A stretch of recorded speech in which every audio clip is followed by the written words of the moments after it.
أما بعد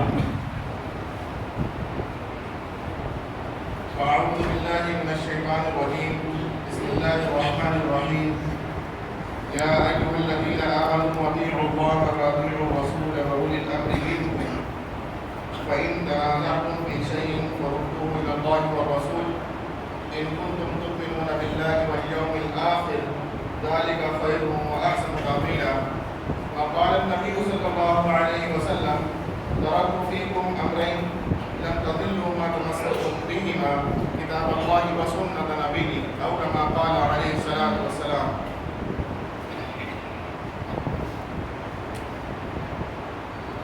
میرے محترم بزرگوں اور دوستوں، اعلانات کے ذریعے سے آپ کو اس مجلس کی نوعیت کا بخوبی علم ہے.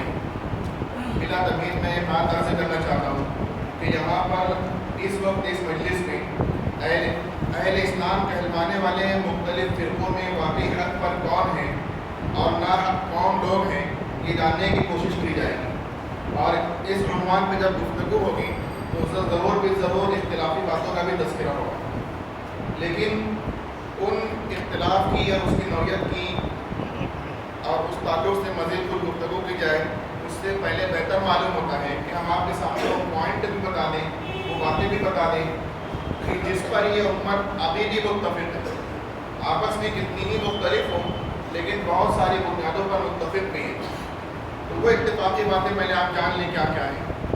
ہم لوگ اہل اسلام کہلوانے والے جو مختلف گروہ سے تعلق رکھتے ہیں آپس میں کتنے ہی مختلف ہوں لیکن ہم سب مل کر اللہ کو الہ ماننے اور اسے وحدہ لا شریک ماننے کے معاملے میں متفق ہیں. حضرت محمد مصطفیٰ صلی اللہ علیہ وسلم کو اللہ کا نبی ماننے اور آپ کو خاتم الانبیاء ماننے کے تعلق سے ہمارے درمیان کوئی اختلاف نہیں ہے. قرآن کو اللہ کی کتاب ماننے اور اسے قیامت تک کا دستور ماننے کے تعلق سے بھی کوئی اختلاف نہیں. ہم سب مل کر بطور دین اسلام کو قبول کرتے ہیں اور اس دین کے کامل و مکمل دین ہونے کے معاملے میں اور اس تعلق سے کہ اس میں قیامت تک کے مسائل کا حل موجود ہے ہم میں کا کوئی بھی اختلاف نہیں کرتا. اتنی اہم بنیادوں پر اتفاق کے بعد امت میں اختلاف نہیں ہونا چاہیے، لیکن اختلاف ہے دوستو، اور وہ اختلاف ایسا ویسا بھی نہیں ہے، چھوٹا موٹا بھی نہیں ہے، اتنا سخت اور شدید ہے کہ جو جہاں کھڑا ہے اپنے آپ کو حق والا بتا کر اپنے علاوہ کو گمراہ، کافر، مشرک، مستحق بالنار و سقر قرار دے رہا ہے. جب ہم اس بات کی جاننے کی کوشش کرتے ہیں کہ ان بنیادوں پر پختہ بنیادوں پر اتفاق کے بعد یہ اختلاف کیوں کر ہوا تو اس کی بہت ساری وجوہات ہمیں نظر آتی ہیں. ان بہت ساری وجوہات میں آج اس مجلس کی مناسبت سے ہم دو وجہ بڑی اہم وجہ آپ کو بتانا چاہتے ہیں. ایک وجہ ان کے گمراہیت لگ جانے کی ایک یہ ہے کہ ان لوگوں نے، ان مختلف فرقوں نے اپنے آپ میں حقانیت کو جانچنے کے لیے، اپنی ذات میں حقانیت کو ناپنے کے لیے جو پیمانہ بنایا وہ پیمانہ خود ساختہ ہے. جو ترازو بنایا، جو ناپنے کا آلہ لے کر آیا، وہ آلہ، وہ پیمانہ خود ساختہ ہے، خود انہوں نے بنا لیا. کسی نے پیمانہ حق و باطل عشق رسول کو بنایا ہے. کس کو بنایا ہے؟ کسی نے پیمانہ حق و باطل حب اہل بیت کو بنایا ہے. کسی نے پیمانہ حق و باطل قرآن اور صحیح حدیث پر چل لینے کے دعوے کو بنایا ہے. ہم کہتے ہیں تمام چیزیں دین تو ہیں لیکن پیمانہ حق و باطل نہیں. مثال کے طور پر آپ مجھے بتائیں نماز دین ہے کہ بے دینی ہے؟ اس کا انکار دین ہے کہ بے دینی ہے؟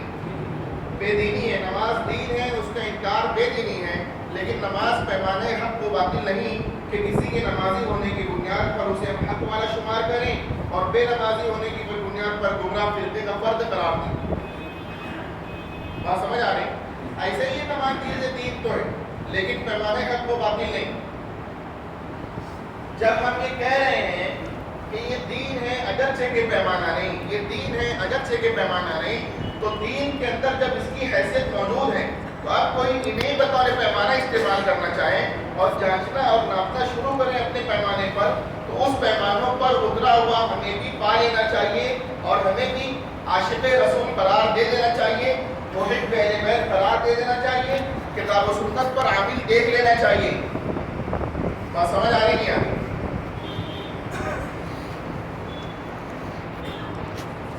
ہم کہتے ہیں نماز پیمانہ نہیں، لیکن دین ہے کہ نہیں؟ تو اب اسے کوئی پیمانہ بنا لے کہ نماز نہیں، نماز پیمانہ ہے، ٹھیک ہے، اسی پہ ناپو، اسی پہ جانچو.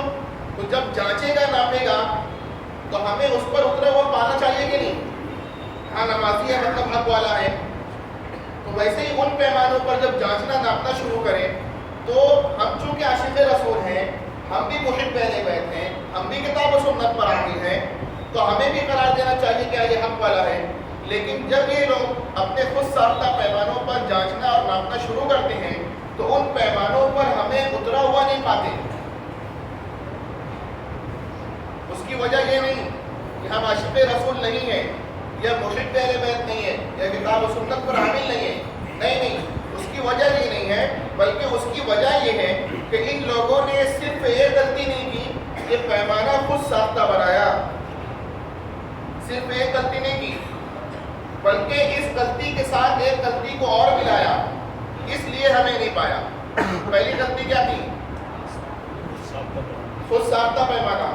دوسری غلطی یہ کی کہ اپنے خود ساختہ پیمانوں پر اترنے کا انداز بھی خود ساختہ اپنایا، اس لیے ہمیں نہیں پایا. بات سمجھ آ رہی ہے؟ بتاؤں گا تفصیل سے. اپنے خود ساختہ پیمانوں پر اترنے کا انداز بھی خود ساختہ اپنایا، اس لیے ہمیں نہیں پایا. میرے دوستوں، اگر وہ لوگ اپنے پیمانوں پر جانچنا شروع کرتے بجائے افراط و تفریط کے اعتدال کی راہ کو اپناتے تو میں یہ نہیں کہتا کہ ہمیں بھی عاشق رسول پاتے، ہمیں بھی محب اہل بیت پاتے اور ہمیں بھی کتاب و سنت پر عمل کرتے ہوئے دیکھ لیتے. میں یہ کہتا ہوں کہ ہمیں ہی عاشق رسول، ہمیں ہی محب اہل بیت اور ہمیں ہی کتاب و سنت پر عامل قرار دینا پڑتا ہے. ان کو پہلی غلطی تھی پیمانہ خود ساختہ، دوسری غلطی اترنے کا انداز خود ساختہ اپنایا. آپ کے یہاں دلی میں 12 ربیع الاول کوئی الگ نوعیت سے دن آتا ہے کہ نہیں؟ یہاں دنوں میں ایسا دن رہتا ہے، الگ نوعیت ہوتی ہے، وہ ذہن میں رکھیں. اور ان لوگوں کے سامنے چلے جائیں آپ جنہوں نے عشق رسول کو پیمانہ بنایا ہے، اس طرح چلے جائیں کہ آپ کا چہرہ نبی کے چہرے جیسا ہو، آپ کا لباس شریعت کی تعلیم کی پاسداری میں ٹکنے سے اوپر ہو، آپ 24 گھنٹے کی زندگی میں سنتوں پر عمل کرنے والے، خلاف سنت امور سے بچنے والے ہوں، فرائض چھوڑیں، سنت چھوڑیں، نفل تک کی آپ پابندی کرنے والے ہوں، تہجد کی نماز آپ نے ادا کی ہو، فجر اور ظہر کی نماز بھی ادا کر لی ہو، اس کے بعد بھی ان کے نزدیک آپ عاشق رسول کہلوانے کے مستحق نہیں. اس کے برعکس ایک شخص ایسا آتا ہے کہ اس کا چہرہ مڑا ہوا، اس کا لباس جو ہے ٹکنے سے نیچے لٹک رہا ہے، سنتوں کا پتہ نہیں، بدعات و خرافات میں زندگی گزر رہی ہے، نفل سنت چھوڑیں، فرائض تک زندگی سے غائب، نہ وہ فجر پڑھے نہ ظہر، لیکن ان کے جلوس میں نکل کر چند خود ساختہ نعرے لگا لیں تو ان کے نزدیک وہ عاشق رسول کہلوانے کا مستحق، آپ کو گستاخ رسول کا خطاب ملے گا. ہم کہتے ہیں کہ اگر دوستو آپ کے پیمانے پر اترنے کا یہی انداز ہے تو قیامت تو آ جائے گی، ہم آپ کو اس انداز میں نظر نہیں آئیں گے. بات سمجھ آ رہی ہے؟ کچھ لوگوں نے حب اہل بیت کا ڈھونگ رچایا ہے. آپ ان کے سامنے اس طرح چلے جائیں کہ حق کے لیے مال لگا رہے ہوں، اپنی جان دے رہے ہوں، احباب تک کو قربان کر دیے، اولاد تک کو قربان کر رہے ہوں، اس کے بعد بھی آپ حسینی کہلوانے کے مستحق نہیں، آپ کو محب اہل بیت قرار نہیں دیا جائے گا. ہاں، حب اہل بیت کا ڈھونگ رچا کر حضرات شیخین پہ تبرہ کرنا، صحابہ کرام کو کافر کہنا، ماتم و نوحہ کرنا، گریبان چاٹ کرنا، منہ نوچنا آپ کا شیوا ہو تو بلا شرکت غیر آپ کو محب اہل بیت قرار دیا جائے گا. ہم اس سے بھی کہنا چاہتے ہیں کہ دوستو قیامت تو آئے گی، ہم آپ کو اس انداز میں نظر نہیں آئے گی. کچھ لوگ ہیں جنہوں نے قرآن اور صحیح حدیث پر چلنے کا دعویٰ کیا ہے، ان کے سامنے اس طرح چلے جائیں. کس طرح چلے جائیں کہ کتاب و سنت کی وہ آیات و روایات، کتاب و سنت کی وہ آیات و روایات جن میں کوئی تعارض نہیں ہے، ایک سے زائد پہلو ثابت نہیں ہے کہ پریشانی ہو کہ اس پر عمل کریں یا اس پر عمل کریں، ایسی تمام آیات و روایات پر آپ عمل کرنے والے ہوں. اور کتاب و سنت کی پر، ان آیات و روایات پر کہ جن میں ایک سے زائد پہلو کرنے نہیں کرنے کے ساتھ ثابت ہیں، یہ بھی ثابت وہ بھی ثابت، یہ بھی لکھا وہ بھی لکھا، یہ بھی موجود وہ بھی موجود، آپ عمل ایک پر کر سکتے ہر ایک پر نہیں۔ ایسی صورت میں کسی اہل کی نگرانی میں آپ ایک پہلو پر عمل کرتے ہوئے دوسرے پہلو پر عمل کرنے والے کو بھی حق والا جان رہے ہو، تو اس صورت میں کتاب و سنت کے کسی گوشے کا انکار لازم نہیں آتا۔ بات سمجھ آ رہی؟ آپ اس طرح چلے جائیں تو اس کے بعد ان کے نزدیک آپ کتاب و سنت پر عامل قرار نہیں پائیں گے۔ ہاں، آپ کتاب و سنت کے نام پر، قرآن اور صحیح حدیث کے نام پر بات اپنی نام حدیث کا یا آپ کا اپنا شیوا ہو، کتاب و سنت کے نام پر آپ اپنی سمجھ کا پرچار کرنے والے ہوں، اس کے منکر کو کتاب و سنت کا منکر کہنے والے ہوں، تقلید کو شرک، مقلدین کو مشرک، متحد بالنار و سفر قرار دینے والے ہوں، اسلاف امت اور ائمہ مجتہدین کی شان میں زبان کان دراز کرنے والے ہوں، تو پھر آپ کو بلا شرکت غیرے کتاب و سنت پر عامل قرار دیا جائے گا۔ تو آپ اس سے بھی یہ کہنا چاہتے ہیں کہ دوستو قیامت تو آئے گی، ہم آپ اس انداز میں نظر نہیں آئیں گے۔ ہمارے اپنے معاشرے میں عشق رسول کا پیمانہ کس نے بنایا، آپ بتا سکتے ہیں؟ ہاں، بریلوی ہیں امام جو ہمارے ہیں۔ حب اہل بیت کا ڈھونگ کس نے رچایا ہے؟ شیعہ۔ قرآن اور صحیح حدیث پر چلنے کا دعویٰ کس نے کیا ہے؟ غیر مقلدین۔ اب میں ان سے کہہ رہا ہوں جو میری پہلی کوئی مجلس میں نہ بیٹھے ہوں، جو پہلی مرتبہ بیٹھے ہیں، ان سے میں کہہ رہا ہوں یہ پیمانے تو ان کے بنائے ہوئے ہیں، ہمارا پیمانہ کیا ہے؟ بتائیں جلدی سے۔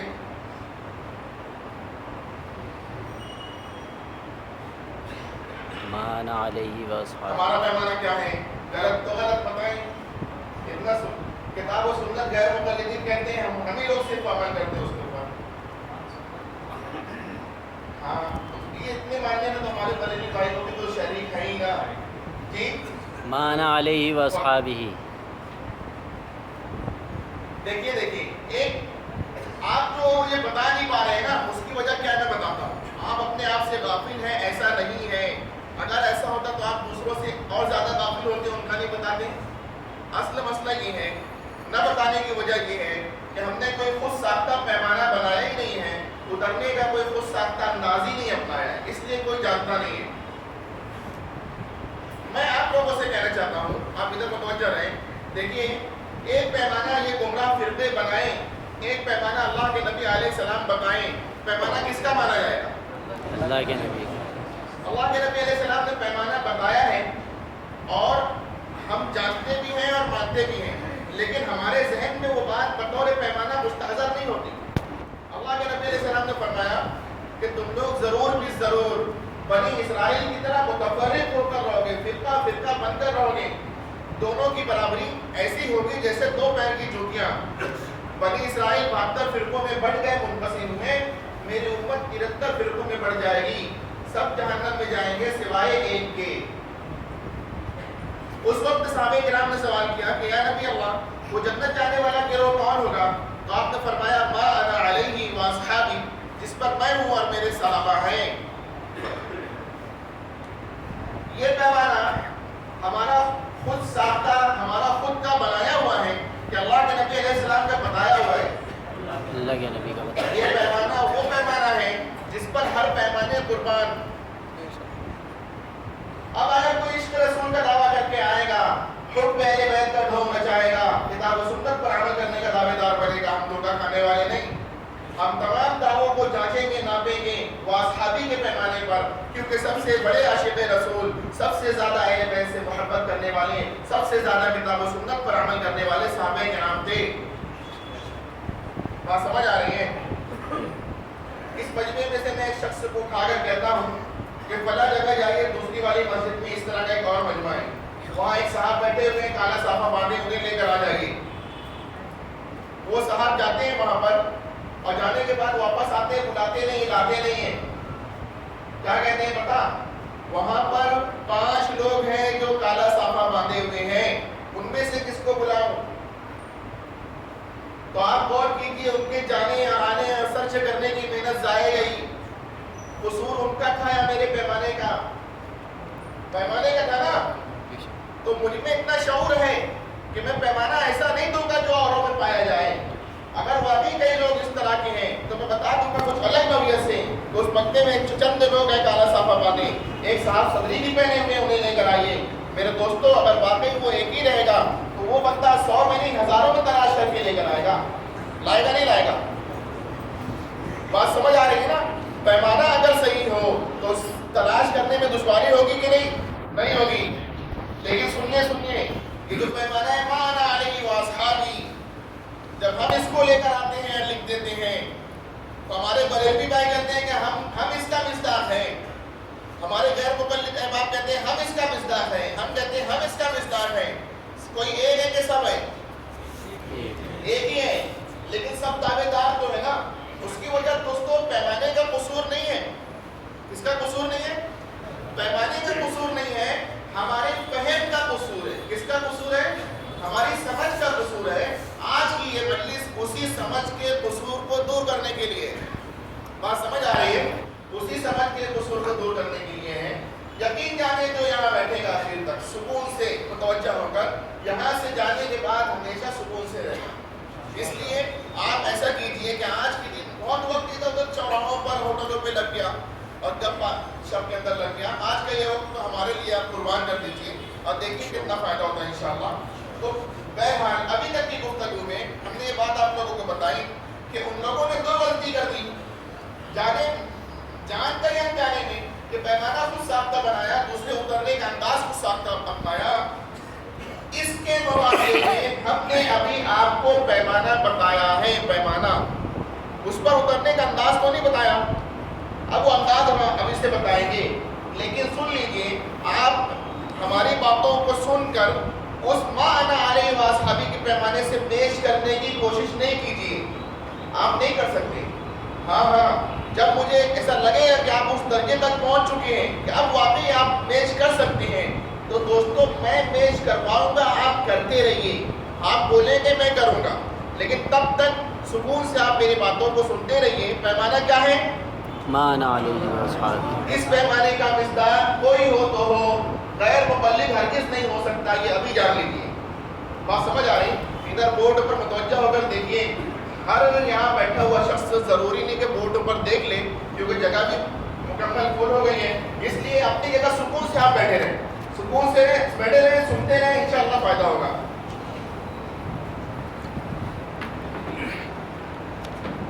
پیمانہ کیا ہے؟ ما انا علیہ واصحابی.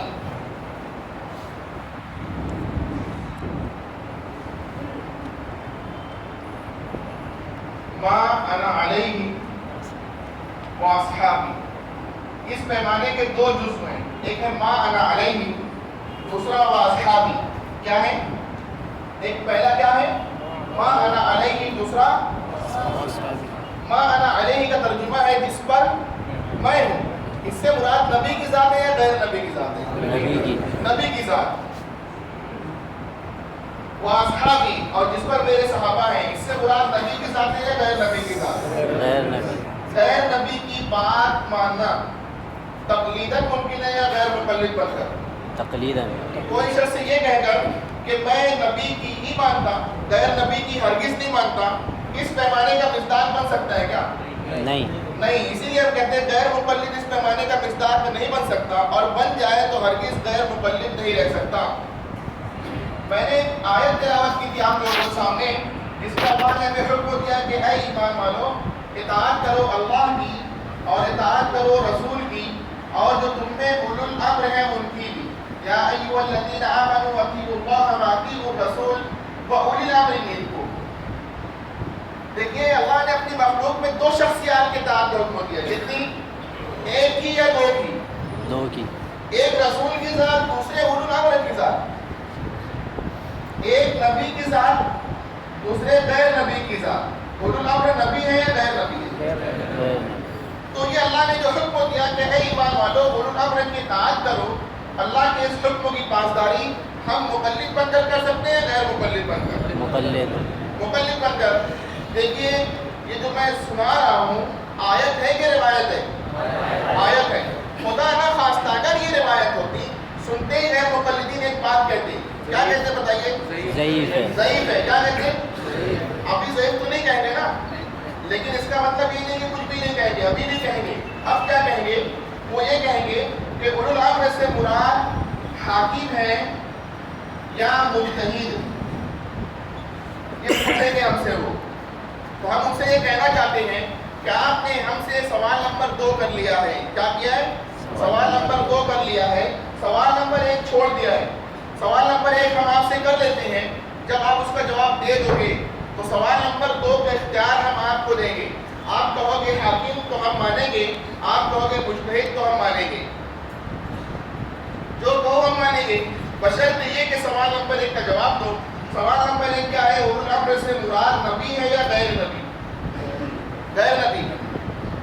تب دوسرے کا جواب دے دیں، لیکن اتنی بات کہہ دیں ساتھ ساتھ کہ اولو الامر سے مراد حاکم ہے لیکن غیر نبی. اس کا ماننا تقلیدہ ہی ممکن ہوگا، غیر مقلد بن کر ہرگز نہیں. اولو الامر سے مراد مجتہد ہے لیکن غیر نبی، اس کا ماننا تقلید ہی کہلائے گا، غیر مقلدیت ہرگز نہیں. دیکھیے ایک شخص حاکم پلس مجتہد ہے. کیا ہے؟ حاکم پلس اعلیٰ درجے میں اس کی مانی جائے گی کہ نہیں؟ مانی جائے گی نا. تو اب دیکھیے اس کا ماننا تقلید کہلائے گا یا غیر مقلدیت؟ تقلید ہی کہلائے گا نا. ایک شخص حاکم ہے مجتہد نہیں ہے، دوسرا شخص مجتہد ہے حاکم نہیں ہے. ایک شخص حاکم ہے مجتہد نہیں، دوسرا شخص مجتہد ہے حاکم نہیں. کتاب و سنت کی گہرائی سے مسائل نکالنے کے تعلق سے یہ حاکم خود اس مجتہد کا محتاج ہوگا کہ نہیں؟ ہوگا. مجتہد اجتہاد کر کے مسئلہ نکالے گا، حاکم اسے نافذ کرے گا. ہم مجتہد کے اجتہاد کو بھی مانیں گے، حاکم کے نفاذ کو بھی مانیں گے، لیکن دونوں کا ماننا تقلید ہی کہلائے گا، غیر مقلدیت ہرگز نہیں. بات سمجھ آ رہی؟ اولو الامر سے مراد خلیفہ راشد بھی ہوتا ہے. اولو الامر سے مراد خلفائے راشدین بھی ہے. ایک شخص کو لا کر میں یہاں کھڑا کر دیتا ہوں. اگر غیر مقلدین کہیں کہ اولو الامر سے مراد حاکم تو یہ شخص حاکم بھی ہوگا. اگر کہیں کہ اولو الامر سے مراد مجتہد تو یہ شخص مجتہد بھی ہوگا. اگر کہیں اولو الامر سے مراد خلیفہ راشد تو یہ شخص خلیفہ راشد بھی ہوگا. یعنی اولو الامر کی ہر تفصیل کا اطلاق اس کی ذات پر ہو جائے گا. اولو الامر کی ہر تفصیل کا اطلاق جب اس کی ذات پر ہو رہا ہے تو دوستو اس کی بات کے ماننے میں ہمیں اور غیر مقلدین تو متفق ہو جانا چاہیے کہ نہیں؟ بولیے نا، مجھے سمجھ آ رہے ہونا چاہیے. اگر وہ اس کی مان کر متفق ہو گئے، اس کو مان کر متفق ہو گئے تو امت میں ہونے والا یہ اتفاق تقلید کی برکت سے ہوگا یا ترک تقلید کی وجہ سے؟ اگر کہیں کہ غیر نبی ہیں ہرگز نہیں مانیں گے، یہ کہیں اگر مختلف ہو جائیں، انتشار برپا کر دیں تو امت میں ہونے والا یہ انتشار و افتراق ترک تقلید کی نوست سے ہوگا یا تقلید کی وجہ سے؟ یہ جو کہتے ہیں تقلید سے امت میں انتشار، غلط بات ہے. سنیے 1-1.5-2 سال پہلے مہاراشٹر کے جو ساحلی علاقہ ہے نا، کوکن کہتے ہیں، رائے گڑھ وغیرہ کا علاقہ، اس علاقے کے اندر جو مسلمان بستے ہیں وہ امام ابو حنیفہ رحمۃ اللہ علیہ کی تقلید نہیں کرتے، امام شافعی رحمۃ اللہ علیہ کی تقلید کرتے. شوافی ہیں، وہ رفع دین کرتے ہیں، وہ آمین بھی کہتے ہیں، وہ امام کے پیچھے سورہ فاتحہ پڑھتے ہیں. انہیں کے درمیان ایک شہر ہے مہستا، اس کے اندر غیر مقلدین بستے ہیں، پورا شہر غیر مقلدوں کا ہے. وہ ان سے بھی، ان کو بھی مشرک کرنا جانے کیا کیا کہتے رہتے ہیں. کچھ دنوں قبل ان سے مناظرہ ہوا شوافے کا، شرائط مناظرہ کی مجلس کا انعقاد ہوا فروری کے مہینے میں. اور اس مجلس کے انعقاد کے بعد جب وہاں پر گفتگو ہوئی عنوان طے کرنے کے لیے تو پیس ٹی وی کے مقرر جنگت اہل حدیث ہند کے بڑے عالم مولانا مقیم فیضی صاحب نے یہ کہا کہ بھائی عنوان وہ ہوگا جس سے امت میں انتشار ہے. عنوان کیا ہوگا؟ جس سے امت میں انتشار. پہلے ایک بات یہ سمجھ لیں مجلس کہ اس وقت وہاں پر ہندوستان بھر کے غیر مقلد علماء سامنے بیٹھے ہوئے ہیں. ادھر جو مقابلے میں بیٹھے ہیں وہ شفافی علماء ہیں، شافعی علماء ہیں، لیکن متکلم مجھے طے کر دیا اب میں شافعی نہیں حنفی ہوں، میں شافعی نہیں حنفی ہوں، باقی شفافی میں حنفی. تو میرے دوستوں انہوں نے جب یہ کہا کہ عنوان وہ ہوگا جس سے امت میں انتشار ہے، اور وہ ہے تقلید شخصی. کیا ہے؟ تقلید شخصی. تو میں نے ان سے کہا کہ حضرت اگر تقلید سے امت میں انتشار ہوتا، اگر تقلید سے امت میں انتشار ہوتا تو یہاں حنفی شافعی مل کر نہیں بیٹھتے، اور ترک تقلید سے امت میں اتحاد ہوتا تو آپ ہم سے مختلف نہیں بیٹھتے. آپ مجھے بتائیے کہ کس چیز کی برکت ہے کہ رفع یدین کرنے والا شافعی نہ کرنے والا حنفی ایک ہے؟ کس چیز کی برکت ہے کہ وہ آمین بالجہر کہہ رہے ہیں، ہم آمین بالسر کہہ رہے ہیں، وہ آمین زور سے کہہ رہے ہیں، آہستہ کہہ رہے ہیں، ایک ہے. وہ رفع یدین وہ سورہ فاتحہ امام کے پیچھے پڑھ رہے ہیں، ہم نہیں پڑھ رہے ہیں، دونوں ایک ہیں. کس چیز کی برکت ہے؟ کس چیز کی نحوست ہے کہ رفع یدین کرنے میں اگرچہ کے موافق امام کے پیچھے سورہ فاتحہ پڑھنے کے تعلق سے اگرچہ ایک نظر آ رہے ہیں، اور رفع یدین دونوں کر رہے ہیں، لیکن دونوں شوافی اور غیر مقلد مخالف بیٹھے ہیں. کس چیز کی نوسط ہے؟ ترک تقلید کی وجہ سے نا. یہ میرے دوستو امت میں انتشار ترک تقلید کی وجہ سے ہے. بہرحال آپ دیکھیں یہ جو میں کہہ رہا تھا یہ کوئی خیالی شخصیت نہیں ہے. آپ دیکھیں حضرت عمر رضی اللہ تعالیٰ وہ حاکم تھے کہ نہیں؟ حاکم تھے، مجتہد تھے، بے شک خلیفہ راشد تھے، بے شک. اولو الامر کی ہر تفصیل کا اطلاق ان کی ذات پر ہو رہا ہے. ان کی بات کے ماننے میں ہمیں اور غیر مقلدین کو متفق ہونا چاہیے کہ نہیں؟ ہونا چاہیے، لیکن نہیں ہوں گے. ہم یہ دیکھتے ہیں جس گلی سے یہ آئے وہ چلے جاتے چھوڑ کر، چاہے 3 طلاق 3 والا مسئلہ ہو، اور چاہے 20 طلاقوں والا مسئلہ ہو، چاہے دخول بلا انزال میں وجوب غسل کا مسئلہ ہو. یہ حضرت عمر رضی اللہ عنہ کے ساتھ نظر نہیں آ رہے. ان کے عالم ثناء اللہ امرتسری صاحب نے فتاوی ثنائیہ میں تو یہاں تک لکھ دیا ہے، اور خود کا فتویٰ نہیں دوسرے کا نقل کیا جوناگڑھی صاحب کا، اور اس کا مفہوم یہ فتوے کا ہے کہ 3 طلاق کو 3 وہ مانے جو فاروقی ہو، ہم 3 کو 1 مانیں گے، ہم محمدی ہیں. وہ زبان حال سے کہہ رہے ہیں فاروق محمدی نہیں ہے. ہم یہ کہتے ہیں 3 طلاق کو 3 ماننے والوں کا حشر اللہ کے نبی علیہ السلام کے ساتھ ہو، حضرت عمر رضی اللہ عنہ کے ساتھ ہوگا. حضرت عمر رضی اللہ عنہ کا حشر اللہ کے نبی علیہ السلام کے ساتھ ہوگا. غیر مقلدین کو اپنی خیر بنانا چاہیے، حضرت عمر کے ساتھ آنا چاہیے، ورنہ کہیں اور چلے جانا چاہیے. اب بہرحال آپ یہ سنیں، ایک اعتراض یہ بھی کرتے ہیں کہ اللہ نے اولو الامر کی اطاعت کا حکم تو دیا ہے کہ نہیں دیا ہے، لیکن ائمہ اربعہ 4 اماموں کا نام بھی لیا ہے کیا؟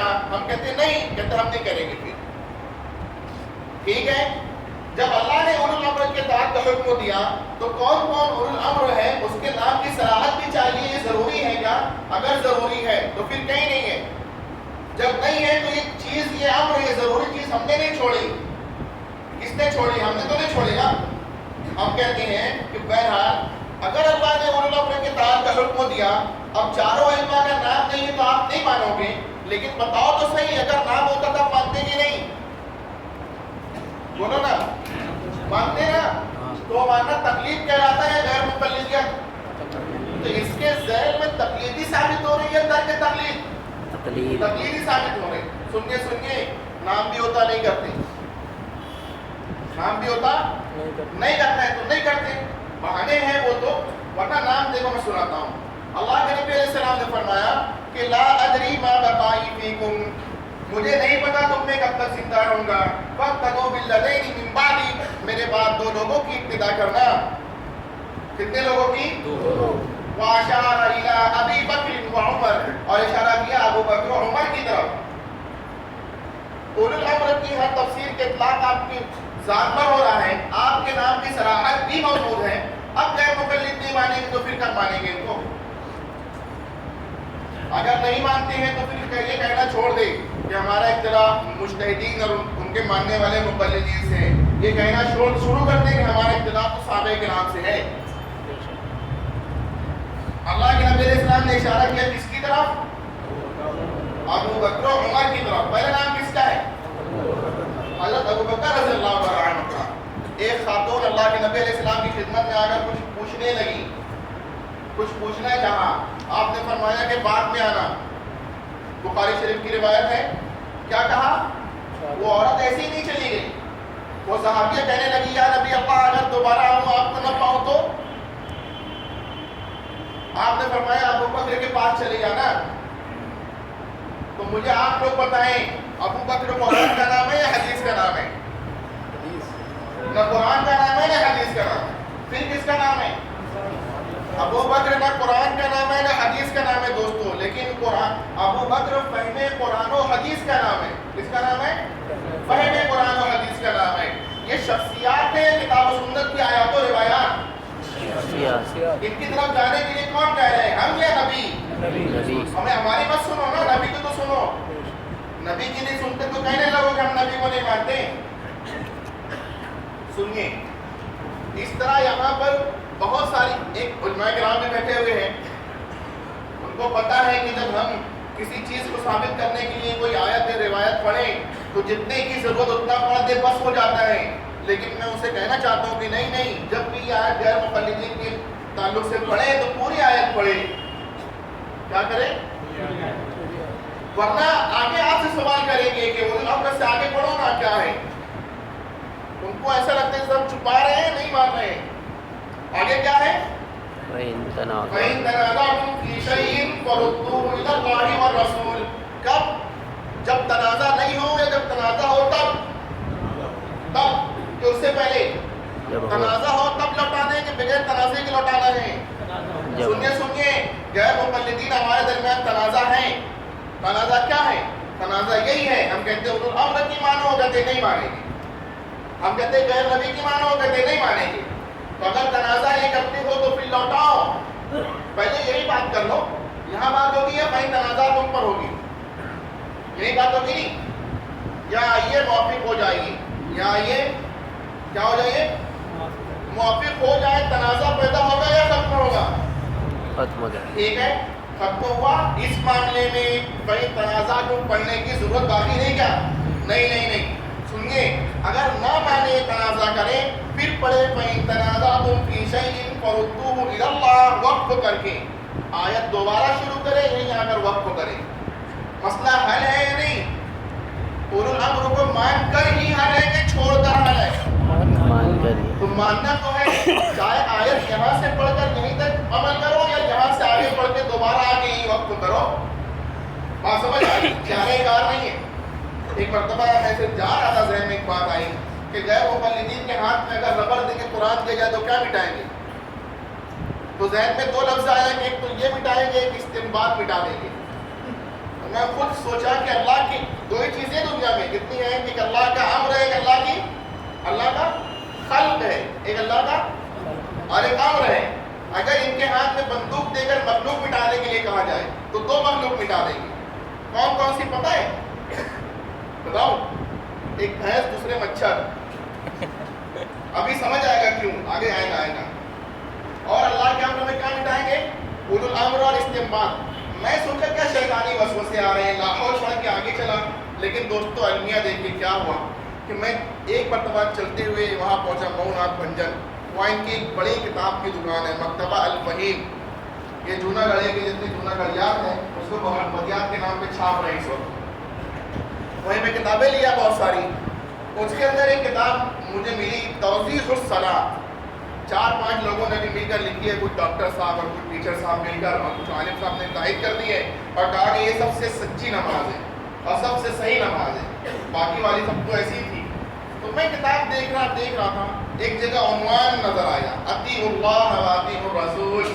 میں نے کہا اچھا, یہ آیت جمع کر رہے ہیں, جتنی آیت ہے اللہ کی اطاعت کی, رسول کی اطاعت کی, سب جمع کر رہے ہیں. تو یہ جمع کرتے کرتے اس آیت پر بھی پہنچے ہوں گے کہ نہیں. تو میں سوچا لکھیں کہ چھوڑ دیے, چلو دیکھتے ہیں. جب میں دیکھا تو لکھا تھا, کیا تھا؟ لکھا تھا, لیکن ایسے لکھا تھا, یا ایھا الذین آمنوا اطیعوا اللہ و اطیعوا الرسول فإن تنازعتم فی شیء فردوه الی اللہ والرسول. چھوڑ دیا. سنیے, میں یہ نہیں کہہ رہا ہوں لندن کے کتب خانے میں کتاب موجود ہے, کبھی میں گزرا تھا دیکھا تھا بوسیدت والا. نہ ابھی چھپی ہے, ابھی بھی چھپ رہی ہے, ایڈیشن پہ ایڈیشن چھپ رہے, مل سکتی ہے. کیا نام ہے؟ توضیح الصلاۃ. لے اب دیکھ لیں. ہو سکتا ہے, میں نے سوچا کہ ہو سکتا ہے کاتب کی غلطی ہو, ترجمہ صحیح لکھ دیا ہو, ترجمے میں بھی غائب. لیکن اس کے بعد بھی اللہ سے دعا ہے کہ اللہ تعالیٰ واقعی وہ کاتب کی غلطی سے چھوڑ گیا. بہرحال آپ دیکھیں یہاں پر ہم چند لوگوں کے نام لے رہے ہیں بار بار. ان کے ناموں کی وضاحت کر دینا تھوڑا مناسب ہوگا. کسی کے تعلق سے ہم کہیں گے مجتہد. کیا کہیں گے؟ کسی کے تعلق سے ہم کہیں گے مقلد. کسی کو ہم غیر مقلد کے لفظ سے خطاب کریں گے. یہ تینوں ہی نبی ہیں کیا؟ بولیے نا. نہیں تینوں ہی نبی ہیں؟ نہیں غیر غیر نبی. جب غیر نبی ہیں تو ان کے یہ القاب میں فرق کیوں کر ہوا؟ اس کو جاننے کے لیے آپ ایک لفظ سمجھیں. وہ لفظ وہی ہے استنباط. کون سا ہے؟ استنباط. لکھیں گے نون کے ساتھ پڑھیں گے میم کے ساتھ. استنباط. استنباط یہ لفظ کیا ہے؟ دیکھیے اللہ نے دنیا میں پانی پیدا کیا کہ نہیں؟ یہ پانی دو قسم کا ہوتا ہے. کتنی قسم کا؟ ایک پانی ہمیں نظر آتا ہے, ایک پانی ہمیں نظر نہیں آتا. جو پانی ہمیں نظر آتا ہے اسے کہتے ہیں ظاہر پانی. جیسے سمندر کا, دریا کا, ندی کا, نالے کا, چشمے کا, جھرنے کا, تالاب کا, بارش کا پانی نظر آتا کہ نہیں آتا؟ اس کو کہتے ہیں ظاہر پانی. اس کے علاوہ بھی ایک پانی ہے جو ہمیں نظر نہیں آتا لیکن ہوتا ہے زمین کی گہرائی میں, زمین کی پرتوں کے نیچے چھپا ہوتا ہے. ہم بیٹھے نیچے پانی ہے بھی کہ نہیں ہے نا؟ تو وہ دکھ رہا ہے یا چھپا ہوا ہے؟ تو ایک پانی ظاہر پانی کہلاتا ہے, ایک پانی پوشیدہ پانی کہلاتا ہے. جب ظاہر پانی سے ضروریات پوری نہیں ہوتی تو پوشیدہ کی تلاش ہوتی کہ نہیں ہوتی؟ ہوتی ہے. یہ تلاش کون کرتا ہے؟ ہم نے کہا ہر کوئی یا کوئی کوئی؟ دوستو کوئی کوئی کرتا ہے, لیکن جو کوئی کرتا ہے اس میں اور ہم میں فرق ہوتا ہے. کیا فرق ہوتا ہے؟ وہ اس کام کا اہل ہوتا ہے, ہم اس جگہ نااہل ہوتے ہیں. میں فرق ہوتا ہے. دنیا کا ہر کام اہل کرتا, نااہل کبھی کام نہیں کرتا. کام کرے تو خراب کر دیتا ہے. یہ تو مانی ہوئی حقیقت ہے نا. جو یہ نہیں مانتا تو اپنے گھر کے کام نااہلوں سے کروائے. دیکھیے دلیل سنیے. اللہ کے نبی علیہ السلام نے فرمایا اذا وسد الامر الى غیر اهله فانتظر الساعه. یہ بخاری شریف کی روایت ہے. اللہ کے نبی علیہ السلام نے فرمایا کہ جب کام نااہل کے سپرد کیا جائے, جب کام نااہل کے سپرد کیا جائے تو قیامت کا انتظار کرو. مثال یہ سنیے, ایک سرجن جسم میں ٹانکے لگانے کا ماہر ہوتا کہ نہیں ہوتا ہے نا؟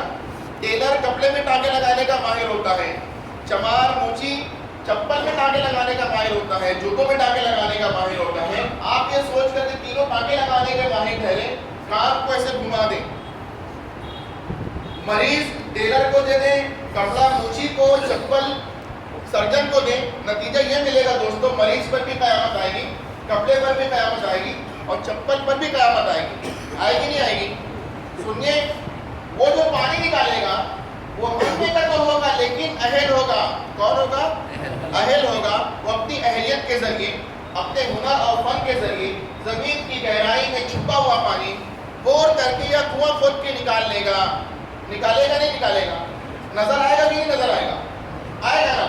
تو دیکھیے زمین کی گہرائی میں چھپے ہوئے پانی کے نکالنے کا جو عمل ہو رہا ہے, زمین کی گہرائی میں چھپے ہوئے پانی کے نکالنے کا جو عمل ہو رہا ہے, لغت میں اسے استنباط کرنا کہتے ہیں. کیا کہتے ہیں؟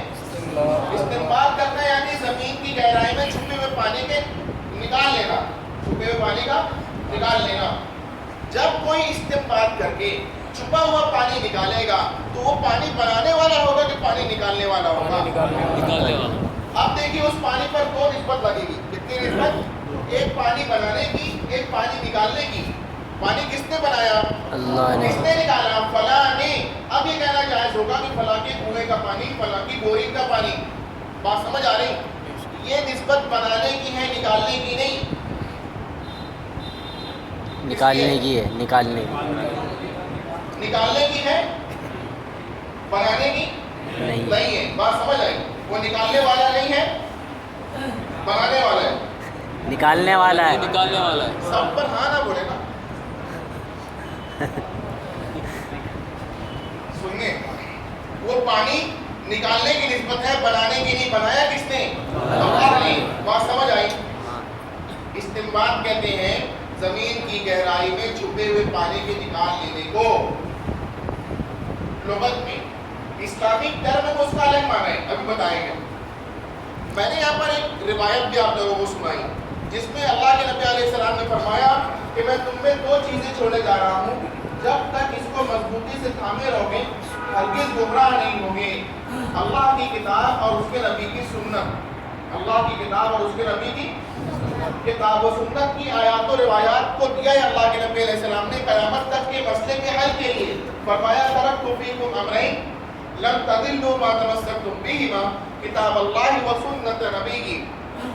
میرے دوستو یہ کتاب و سنت کا جو سرمایہ ہے، کتاب و سنت کی جو آیات و روایات ہیں، اسے ٹرم میں، اسلامک ٹرم میں، اسلامی اصطلاح میں نص کہتے ہیں۔ کیا کہتے ہیں؟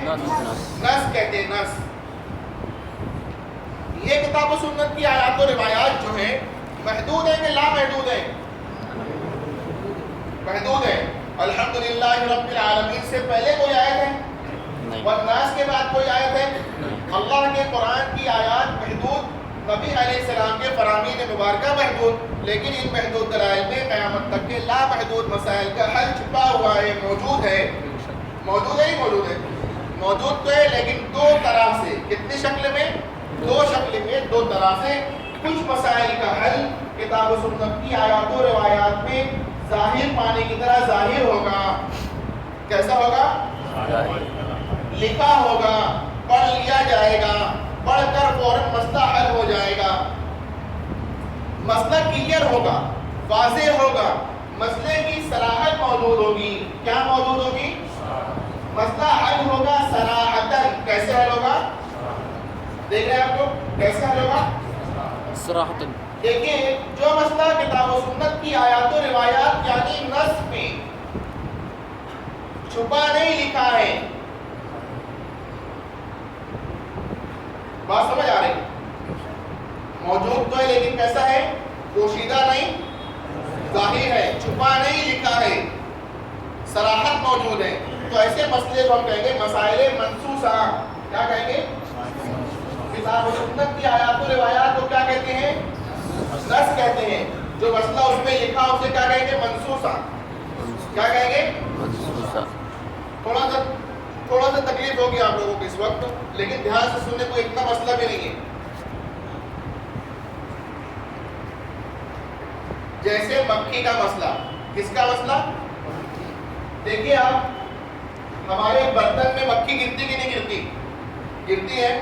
تب ہم کیا کریں؟ کھانے کے برتن میں مکھی گری تو کیا کریں؟ مسئلہ پیدا ہوا تھا، مسئلے کا حل بخاری شریف میں لکھا ہوا موجود ہے۔ کیسا موجود ہے؟ لکھا ہوا موجود ہے، ظاہر پانے کی طرح ظاہر ہے، مسئلہ صراحتاً حل ہو جا رہا ہے۔ لکھا یہ ہے کہ جب تمہارے برتن میں مکھی گر جائے، جب تمہارے برتن میں مکھی گر جائے تو اس کا دوسرا پر ڈبو کر، کیا کر کے؟ اس کا دوسرا پر ڈبو کر اسے نکال کر پھینک دیا جائے۔ مکھی کے گرنے سے مسئلہ پیدا ہوا تھا، اس مسئلے کا حل کتاب و سنت میں تھا بھی کہ نہیں تھا؟ تھا نا؟ لکھا تھا کہ چھپا تھا؟ ظاہر تھا کہ پوشیدہ تھا؟ صراحتاً حل ہوا کہ نہیں؟ حل ہو گیا۔ کچھ مسائل کتاب و سنت کی آیات و روایات میں ظاہر پانے کی طرح ظاہر ہوتے ہیں، لکھے ہوتے ہیں، پڑھ لیے جاتے ہیں، صراحتاً مسئلہ حل ہو جاتا ہے۔ ایسے مسئلے کو مسائل منسوسہ کہتے ہیں، جیسے مکھی کا مسئلہ۔ سمجھ آ رہی بات؟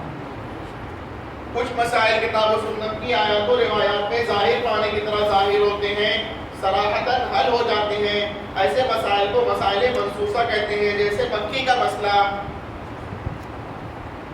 کچھ مسائل کتاب و سنت کی آیات و روایات میں چھپے نہیں لکھے ہوتے ہیں، پوشیدہ نہیں ظاہر ہوتے ہیں، صراحتاً حل ہو جاتے ہیں۔ ایسے مسائل کو کیا کہتے ہیں؟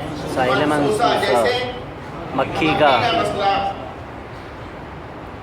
ہر مسئلے کا حل لکھا ہوا نہیں ہے، ہر مسئلے کا حل ہے تو، لیکن لکھا ہوا نہیں۔ اگر لکھا نہیں تو ضرور بھی ضرور کتاب و سنت کی آیات و روایات کی تہ میں پوشیدہ پانی کی طرح موجود ہے۔ بات سمجھ آ رہی ہے؟ ظاہر نہیں تو پوشیدہ، لکھا نہیں تو چھپا ہوا، لیکن ضرور موجود ہے۔ جو مسئلہ کتاب و سنت کی آیات و روایات میں ظاہر نہیں پوشیدہ ہو لکھا نہیں چھپا ہو اسے مسائل غیر منصوصہ کہتے ہیں. کیا کہتے ہیں؟ جیسے مچھر کا مسئلہ. کس کا مسئلہ؟ ہمارے برتن میں مکھی ہی گرتی کہ مچھر بھی گر جاتا. مچھر گرے تو کیا مسئلہ لکھا ہی نہیں ہے. جب لکھا ہی نہیں تو ہے ہی نہیں کہ ہے. لکھا نہیں تو چھپا, ظاہر نہیں تو پوشیدہ, منصوص نہیں تو غیر منصوصہ. سمجھ آیا؟ جب لکھا نہیں چھپا, ظاہر نہیں پوشیدہ ہے, تو کتاب و سنت کی آیات و روایات کی گہرائی سے کون نکالے گا, نبی یا غیر نبی؟ نبی ہی نکال دے تو منسوخ ہو جائے گا, صراحتاً حل ہو جائے گا, ظاہر پانی کی طرح ظاہری طور سے نظر آئے گا. لیکن جب نظر نہیں آ رہا ہے, لکھا ہی نہیں مل رہا ہے, منسوخ ہی نہیں ہے, تو غیر منسوخ ہے. لکھا نہیں تو چھپا ہے. جب چھپا ہے تو کتاب و سنت کی آیات و روایات کی گہرائی سے کون نکالے گا, نبی یا غیر نبی؟ اہل یا نا اہل؟ اہل نکالے گا, نا اہل نہیں, اہل نکالے گا. اہل سمجھ کر مچھر نکال لے گا. کس طرح نکالے گا؟ وہ دیکھے گا کہ مچھر کے متعلق کتاب و سنت میں کوئی حکم منقول ہے تو نظر نہیں آئے گا اسے. جب نظر نہیں آئے گا تو دیکھے گا اس کے جیسا کوئی مسئلہ موجود ہے تو مکھی والا مل جائے گا. اب مکھی کے مسئلے میں جب غور کرے گا تو مکھی گری تھی, حکم ملا تھا کہ نہیں؟ کچھ ملا تھا. ایک کے دو یا ایک؟ دو. یہ نہیں کہا نکال کر پھینک دو, کہا دوسرا پڑھ دو پھر نکال کر پھینک دو. دو حکم تھا نا. تو یہاں پر اس حکم پر عقل جھگڑا کرتی ہے شریعت سے. نقل کہتی ہے دوسرا پڑھ ڈبونا, عقل کہتی ہے کیوں مت ڈبونا. تو کہتی ہے ڈبونا, شریعت کہتی ہے ڈبونا, عقل کہتی ہے کیوں ڈبونا. تو وہ نقل اور شریعت کہتی ہے کہ ایک پر میں زہر دوسرے میں شفا ہے اس لیے ڈبونا. تو اس ڈبونے کی وجہ پتہ چلی کہ نہیں؟ تو جو حکم کی وجہ ہوتی ہے اسے شریعت اسلامک ٹرم میں علت کہتے ہیں. کیا کہتے ہیں؟ اس حکم کی علت یہ ہے کہ اس مکھی کے ایک پر میں زہر دوسرے میں شفا موجود ہے. تو جب اسے یہ پتہ چلا تب وہ تلاش کیا کہ یہ نکلنے کی کیا وجہ ہے. مکھی کو نکال کر جو پھینکنے کا حکم دیا, اس حکم کی علت اور وجہ کیا ہے. تو غور کرنے کے بعد اسے پتہ چلا کہ مکھی کے اندر بہنے والا خون نہیں ہے, مکھی کے اندر دم سائل موجود نہیں ہے, بہنے والا خون موجود نہیں ہے, منجمد جمع ہوا خون موجود ہے. ہماری رگوں میں خون ہے, مکھی کی رگ میں بھی خون ہے, لیکن ہماری رگوں میں بہنے والا خون ہے, اس میں جمع ہوا خون ہے. وہ مائع میں جا کے تحلیل نہیں ہو گیا, مکس نہیں ہوا, اس لیے اس کو نکال کر پھینک دیا گیا. جب اس کے نکالنے کی یہ علت اور وجہ پتہ چلی تو وہ مچھر میں دیکھا کہ اس میں کیا ہے. سمجھ آ رہی بات؟ تو مچھر میں دیکھا تو مچھر سمیت 100 سے زائد کیڑوں میں مکھی کی طرح جمع ہوا خون ملا. تو جس علت کی بنیاد پر مکھی نکلی اسی علت کے پائے جانے کی بنیاد پر اہل سمجھ کر مچھر نکال لیتا ہے. کیسے نکالتا ہے؟ اہل سمجھ کر مچھر نکالتا ہے. یہ مچھر کا حکم موجود تھا کہ نہیں تھا؟ تھا, چھپا ہوا تھا. لکھا تھا کہ چھپا تھا؟ چھپا. ظاہر نہیں پوشیدہ تھا. کتاب و سنت کی گہرائی میں چھپے ہوئے مسائل کے نکل رہے. چھپے ہوئے مسائل کے نکال لینے کا جو عمل ہوتا ہے اس عمل کو اسلامک ٹرم میں کیا کہتے ہیں؟ استنباط کرنا. جس طرح زمین کی گہرائی میں چھپے ہوئے پانی کے نکال لینے کا نام استنباط کرنا ہے, ویسے اسلامی اصطلاح میں زمین کی گہرائی, کتاب و سنت کی گہرائی میں چھپے ہوئے مسائل کے نکال لینے کا نام کیا ہے؟ استنباط کرنا. یہ قرآن کی زبان ہے. کس کی زبان ہے؟ حدیث میں اسی کام کو اجتہاد کرنا کہتے ہیں. کیا کہتے ہیں؟ اجتہاد کرنا, قیاس کرنا, استنباط کرنا ایک ہی چیز ہے. اب دیکھیے اہل سمجھ کر یعنی اجتہاداً. کس طرح بھائی؟ اجتہاداً مکھی کے مسئلے کو حل کرے گا, مچھر کے مسئلے کو حل کرے گا. حل ہوا بھی کہ نہیں ہوا؟ اہل کا ہوا کہ نہ اہل کا ہوا؟ اہل کا ہوا.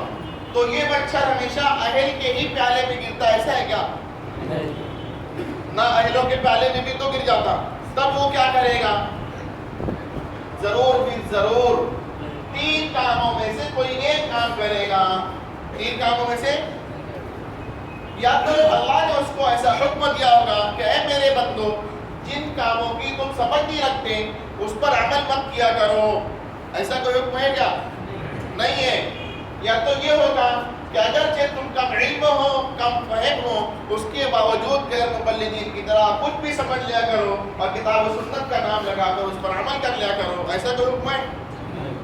تو ضرور یہ ہوگا فطری کہ تم اگر نہیں جانتے تو جاننے والوں سے پوچھ لیا کرو, تم نہیں سمجھتے تو سمجھنے والوں کے سن لیا کرو. ایسا کوئی حکم ہے؟ کہاں ہے؟ جی فَاسْأَلُوا أَهْلَ الذِّكْرِ إِن كُنتُمْ لَا تَعْلَمُونَ کہ اگر تم نہیں جانتے ہو تو اہل ذکر سے سوال کر لیا کرو. اب یہ اہل تو سمجھ کر مچھر نکالے گا, نہ اہل اس کی سن کر مچھر نکالے گا. اہل کیا کرے گا؟ سمجھ کر مسئلہ حل کرے گا, اور نہ اہل سن کر اس پر عمل کرے گا. نہ اہل کا سمجھنا اجتہاد, نہ اہل کا سننا تقلید بن جائے گا. کیا بن جائے گا؟ بہت متوجہ اگر سنیں آپ لوگ, بھائی سمجھ میں آ رہی بات؟ اہل کا سمجھنا کیا کہلائے گا؟ نہ اہل کا سننا. اہل نے سمجھ کر اپنا مسئلہ حل کیا یعنی کہ اجتہاداً حل کیا, نہ اہل نے تقلیداً اس پر عمل کیا. کس طرح؟ اب اتنے کے اندر غور سے دیکھیے, ہم نے کتاب و سنت کے لکھے ہوئے پر عمل کیا کہ نہیں؟ چھپے ہوئے پر بھی قریب کر عمل کیا کہ نہیں کیا؟ مکھی کا مسئلہ حل ہوا, مچھر کا ہوا, ہمارے اہل کا ہوا, نہ اہل کا ہوا. ہر ایک کے ہر طرح کے ہر مسئلے کے حل کی کتنی صورت بنی؟ 3. کتنی بنی؟ مسئلہ لکھا ہو تو صراحتاً کیسے حل ہوا؟ لکھا ہو تو کیسے؟ لکھا نہیں چھپا ہے تو اہل سمجھ کر یعنی اجتہاداً, نہ اہل یا سن کر یعنی تقلیداً عمل کر رہا ہے. ہر مسئلہ حل ہو رہا ہے کہ نہیں ہو رہا ہے؟ صورت کتنی بن رہی؟ 3. صراحتاً لکھا ہے تو صراحتاً, لکھا نہیں چھپا ہے تو اجتہاداً یا تقلیداً. مسئلہ حل ہوا نہیں ہوا؟ قیامت تک کے ہر طرح کے ہر مسئلے کے حل ہونے کی جائز صورت صرف 3 ہے. کتنی؟ 3 نہیں, صرف 3. دیکھیے یہ مچھر ہمیشہ مجتہد اور مقلد کے پیالے میں گرتا ہے کہ غیر مقلدوں کے پیالے میں بھی گر جاتا ہے؟ اگر ان کے پیالے میں گرا تو وہ تو ہر بات میں ہم سے کہتے ہیں حدیث میں ہے کیا. تو اب وہ کیا کریں گے؟ اگر وہ مچھر نکال کر پھینکیں گے تو ہم اس سے کہیں گے کہ حدیث میں ہے کیا؟ کیا کہیں گے؟ اس کہنے کا حق ہے کہ نہیں ہے؟ وہ کیا کریں گے؟ مچھر سمیت دودھ پھینکنے کی کوشش کرے گی تو ہم پھینکنے نہیں دیں گے, پوچھیں گے حدیث میں ہے کیا. تو پھر کیا کریں گے؟ مچھر سمیت دودھ پینے کی کوشش کرے گی, ہم پینے بھی نہیں دیں گے.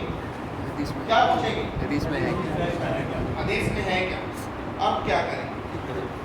قیامت کے انتظار, آنے کا کہ جانے کا؟ آنے کا تو سب کر رہے ہو, جانے کا کرے گا کب یہ پہلے میں کچھ کروں. سننے اصل یہ مسئلہ نا ہنسنے کا نہیں رونے کا. ٹھیک ہے ہنس لیجیے, کیا کریں بھائی. ایک بات سمجھ لیں, اجتہاد و تقلید کے انکار کے بعد, اجتہاد و کوئی شخص مچھر نکال کر پھینکے تو بے دلیل, مچھر سمیت دودھ پھینکے تو بے دلیل, مچھر سمیت دودھ پیے تو بے دلیل. ایک شخص جاہل تو, ایک مسلمان جاہل تو ہو سکتا ہے, ایک مسلمان جاہل تو ہو سکتا ہے لیکن بے دلیل ہرگز نہیں. غیر مقلدین اجتہاد و تقلید کے انکار کے بعد جس خود ساختہ اسلام کی تعمیر کر رہے ہیں وہ انہیں ایک مچھر کے سامنے بے دلیل کر دے رہا ہے. ہم کہہ رہے ہیں کہ ایک مسلمان جاہل تو ہو سکتا ہے, بے دلیل نہیں. کیوں؟ کیونکہ جس اسلام پر وہ عمل کر رہا ہے وہ اسلام اسے کبھی بے دلیل ہونے نہیں دے گا. یہ تو ممکن ہے کہ دارالعلوم دیوبند کے شیخ الحدیث صاحب کو دلیل کا پتہ نہ ہو, لیکن یہ ممکن نہیں کہ جس اسلام پر وہ عمل کر رہے ہیں اس کے پاس بھی دلیل نہ ہو. بات سمجھ آ رہی ہے؟ آپ دیکھیں گائے حلال ہے کہ حرام ہے؟ قربانی میں کتنے حصے؟ مسلم شریف میں روایت موجود ہے. مسئلہ منسوخ ہے کہ غیر منسوخ ہے؟ بھینس حلال یا حرام مسئلہ لکھا نہیں ہے. جب لکھا نہیں تو ہے ہی نہیں کہ ہے. لکھا نہیں تو چھپا، ظاہر نہیں تو پوشیدہ، منسوخ نہیں تو غیر منسوخ. جب لکھا نہیں چھپا ہے تو کتاب و سنت کی آیات و روایات کی گہرائی سے اسے کون نکالے گا؟ نبی یا غیر نبی؟ اہل یا نا اہل؟ سنیے آپ کے امتحان ہے. اہل سمجھ کر بھینس کو حلال بتائے گا کہ بنائے گا؟ بتائے گا. بنائے گا نہیں، بتائے گا نا. بتائے گا. مطلب کیا؟ وہ قانون ساز نہیں ہوگا، قانون دان ہوگا. وہ شریعت ساز نہیں ہوگا، شریعت دان ہوگا. وہ اللہ کے حلال کو حرام کرنے والا، حرام کو حلال کرنے والا نہیں ہوگا، بلکہ اللہ کے حلال کو حلال واضح کرنے والا ہوگا، حرام کو حرام واضح کرنے والا ہوگا. جب ہم اس کی تقلید کریں گے دوستو، بحیثیت شارع نہیں کریں گے کہ شریعت سازی کر رہا ہے، بلکہ بحیثیت شارع کریں گے کہ شریعت سمجھا رہا ہے. بحیثیت شارع کریں گے یا شارع؟ آگے ساتھ ہے نا، بات سمجھ آئی؟ آپ دیکھیں، اہل سمجھ کر بھینس کو حلال جانے گا، نا اہل سن کر اسے حلال مانے گا. اہل کا سمجھ کر حلال جاننا اجتہاد، نا اہل سن کر حلال ماننا تقلید کہلائے گا. اب دیکھیے، ہم نے منسوخ اور غیر منسوخ دونوں پر عمل کیا. گائے اور بھینس دونوں کا مسئلہ حل ہوا، ہمارے اہل اور نااہل دونوں کا مسئلہ حل ہوا. ہر طرح کے ہر مسئلے کے حل ہونے کی جائز صورت کتنی بنی؟ صرف 3. گائے کا لکھا ہے تو صراحتاً، بھینس کا لکھا نہیں چھپا ہے تو اہل سمجھ کر یعنی کہ اجتہاداً، نااہل سن کر یعنی تقلیداً اس پر عمل کر رہا ہے. یہاں کوئی آئے اجتہاد و تقلید کے انکار کے بعد بھینس کو حلال کہے تو بے دلیل، حرام کہے تو بے دلیل. ایک مسلمان جاہل تو ہو سکتا ہے، بے دلیل ہرگز نہیں. آپ دیکھیں، کتاب و سنت کی گہرائی میں چھپے ہوئے مسائل کے نکال لینے کا نام استنباط کرنا ہے، اجتہاد کرنا ہے. سمجھ آئیے بات؟ اسی اجتہاد اور استنباط کرنے والے کو حدیث کی زبان میں کیا کہتے ہیں؟ مجتہد کہتے ہیں. قرآن کی زبان میں اولو الامر کہتے ہیں. قرآن کی زبان میں اہل استنباط کہتے ہیں. قرآن کی زبان میں اہل ذکر کہتے ہیں. قرآن کی زبان میں منیر کہتے ہیں. قرآن کی زبان میں اولو الابصار کہتے ہیں. قرآن کی زبان میں فقیہ کہتے ہیں. ہم اپنی زبان میں امام کہتے ہیں. یہ مختلف شخصیات کے مختلف نام نہیں ہیں، ایک ہی شخصیت کے مختلف نام ہیں. اللہ نے صراحتاً کس طرح اولو الامر کی اطاعت کا حکم دیا، مسائل پیدا ہونے کی صورت میں اہل استنباط کی طرف رجوع کرنے کا حکم دیا، نہ جاننے کی صورت میں اہل ذکر سے سوال کا، منیب کی اتباع کا حکم دیا. اولو الامر کی اطاعت کا نام تقلید، اہل استنباط کی طرف رجوع ہو جانے کا نام تقلید، اہل ذکر سے سوال کر لینے کا نام تقلید، اہل منیب کی اتباع کا نام تقلید ہے. میرے دوستو، اور ہم نے وہ جو کہ اجتہاد کرنے کے اہل ہیں انہیں اجتہاد کرنے کا حکم ہے. فاعتبروا یا اولی الابصار کہہ کر ہم نے کچھ لوگ فقیہ ہوں، جن کی سمجھ رکھنے والے مجتہد ہوں، اللہ نے اس کی یہاں پر ترغیب دی ہے. بات سمجھ آ رہی ہے؟ آپ دیکھیں، حدیث کی زبان میں کیا کہتے ہیں؟ مجتہد. یہ کتاب و سنت کے معاملے میں سمجھ رکھنے والا ہوتا ہے. کیسا ہوتا ہے؟ اسے ہم کہتے ہیں سمجھنے والا. سمجھنے والا. یہ کتاب و سنت کے معاملے میں فہیم ہوتا ہے. ایسا ہوتا ہے؟ ان دونوں کو کم فہمی کی بیماری لگی ہے. دونوں کو کون سی بیماری لگی؟ اتنا فہم اونچا نہیں ہے کہ بات سمجھ لے کچھ سے. جب دونوں کو کم فہمی کی بیماری لگی تو لائن ایک بننا چاہیے، دو ایک بننا چاہیے نا. تو یہ لائن ایک ہی ہوا کرتی تھی انگریزوں کے آنے سے پہلے، اب دو ہو گئی ہے اور دونوں میں فرق ہو گیا. دونوں میں کیا فرق ہوا؟ فرق یہ ہوا کہ اسے پتہ ہے کہ مجھے نہیں پتہ ہے. اسے کیا پتہ ہے؟ مجھے نہیں پتہ ہے. اسے پتہ ہے کہ مجھے پتہ نہیں، اسے یہ بھی پتہ نہیں کہ مجھے پتہ نہیں. یہ فرق ہوگا. جب انہیں پتہ ہے کہ مجھے پتہ نہیں تو جسے پتہ ہے اس کی سن لیتے ہیں، اگرچہ کہ سمجھنے والے